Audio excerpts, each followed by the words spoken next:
우리 의뢰인이 규제 사유가 있다. 이렇게 이제 판결 났어요. 자, 그러면 그걸로 끝? 그건 아니죠. 아무리 그 혼인의 파탄에 책임이 있는 자라 하더라도 혼인의 권리가 있어요. 그게 뭐냐? 재산분할이에요. 재산분할 기여도는 이 혼인의 규제 사유로는 전혀 상관이 없습니다. 안녕하세요, 여러분. 이인철 변호사입니다. 오늘도 저희가 이제 예전에 진행한 사건을 이제 설명을 드릴 텐데, 이거는 뭐 저희가 그동안 이제 뭐 성공사례, 승소사례 이런 거 많이 말씀드렸잖아요. 근데 뭐 솔직히 이제 승소사례라고 하기엔 좀 그렇고, 뭐 성공사례하기도 애매한 그런 사건이 있어요. 근데 여러분, 이 변호사라고 사실 모든 사건이 다 100% 승소, 그런 변호사는 있을 수가 없어요. 그죠? 사건은 뭐 잘 되는 경우도 있고, 해결이 안 되는 경우도 있는데, 이렇게 어려운 사건을 특히 이제 요즘에 많이 이제 오시는 것 같아요. 쉬운 사건은 사실 잘 안 오죠. 이제 본인이 직접 하거나 뭐, 그러는데, 이 어려운 사건을 이제 수임하러 오시는 분들이 있어요. 이 어려운 사건인데 어떻게 해결했으면 좋겠습니까? 자, 이 변호사 사무실 같은 경우에 아주 어려운 사건은 그럼 맞지 말아야 될까요? 어떻게 하면 될까요? 어려운 사건일수록 변호사분의 도움이 필요하잖아요. 그렇죠. 정답이에요. 이 어려운 사건일수록 변호사의 도움이 필요하죠.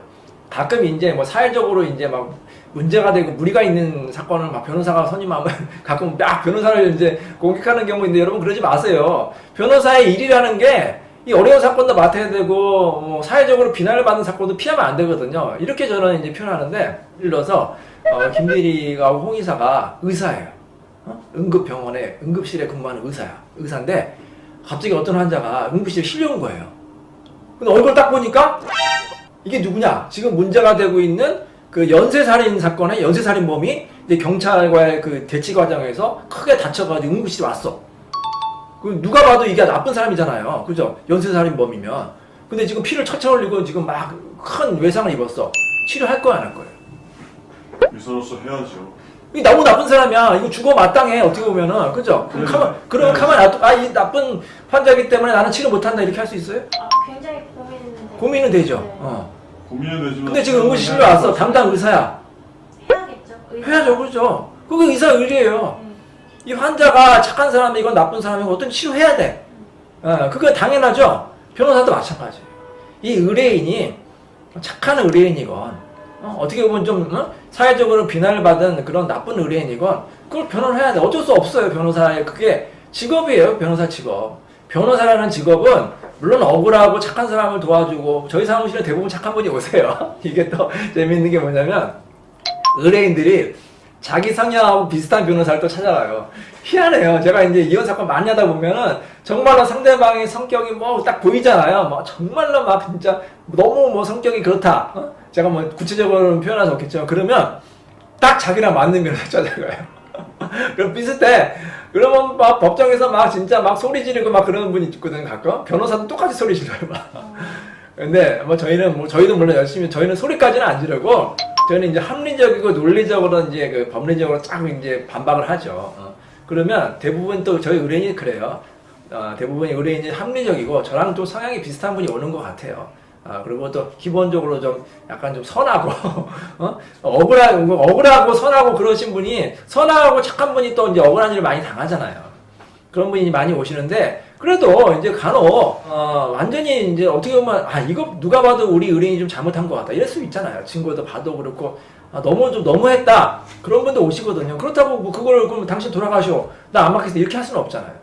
변호사 윤리에도 있어요. 변호사가 이게 뭐 사회적으로 무리를 받는 사건이라고 무조건 거부하면 오히려 그거는 변호사의 역할이 아닌 거예요. 아시겠죠? 그러니까 변호사 여러분 너무 비난하지 마시고요. 자, 어쨌든 오늘 사건, 뭐 이제 서론이 길었는데, 오늘 사건은 어떤 사건이지? 약간 비슷한 사건이죠? 네, 그렇습니다. 네. 오늘 사건 소개해 보겠습니다. 네.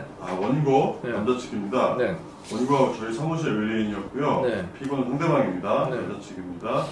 원고와 피고는 서로 동거부터 시작하여 혼인신고를 한 재혼부부였습니다. 네. 슬아의 자녀들도 물론 있었습니다. 네. 사업을 하는 원고는 네. 상당수의 재산을 피고의 명의로 하였습니다. 네. 하지만 원고는 다른 여성을 만났고 네. 상대방 아내 측이 남편을 의심하여 네. 혼인 관계가 파탄에 이르된 사건입니다. 예. 그렇군요. 그러니까 이 사건을 맡았을 때 이제 우리 의뢰인이 좀 잘못을 한 것 같아요.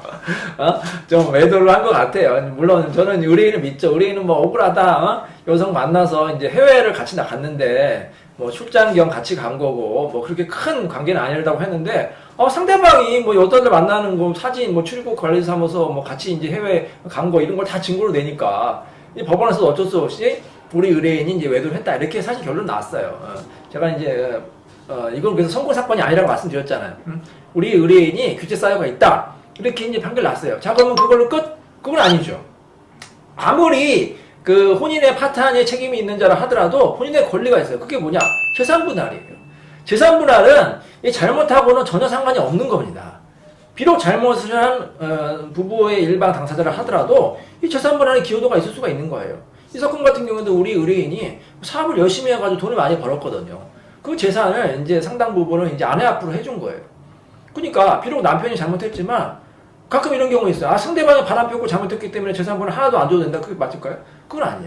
재산분할 기여도는 이 혼인의 규제 사유고는 전혀 상관이 없습니다. 이 재산분할의 기여도에 따라 나누는 거예요. 이 사건 같은 경우에도 저희가 기여도가 50%가 인정이 됐거든요. 50%가 인정이 돼서 10억 넘게 받았어요. 재산분할 10억 넘게 받은 그런 사건이었습니다.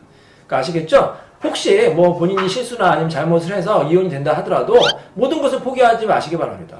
그건 그거고 잘못한 건 위자료 주면 돼요. 그래 위자료는 내가 잘못했으니까 뭐 3천 준다 이렇게 주고 대신 재산분할은 내가 기여도가 있기 때문에 당신 뭐 재산 중에서 절반 내놔라 이렇게 이제 요구할 수 있는 겁니다. 그래서 이 사건도 저희가 이제 저희 의뢰인이 이제 규제 사유가 있어서 위자료가 좀 나오긴 했지만 재산분할은 당당하게 50% 받은 그런 사건이었습니다.